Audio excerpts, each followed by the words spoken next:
السلام عليكم daawadayaasha ku xiran musiga barnaamijkan fadlan soo waskabsan muuqaalkan dhiyata boqoshadaadii ku koreysay laakiin asxaabtada la wadaag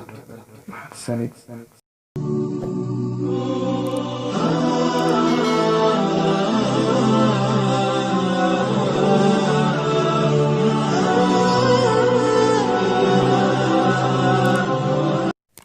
iska ilaali saddexdan iskuna ilaali saddex soo socota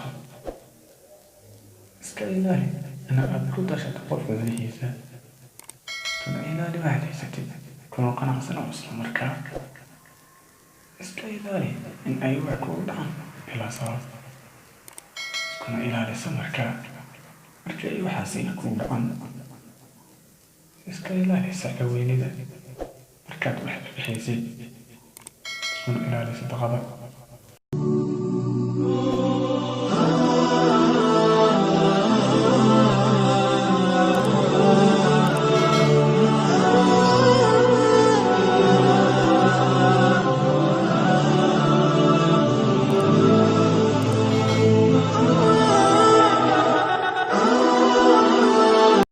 fadlan subscribe sar muuqaalkan hadduu ku soo gaaro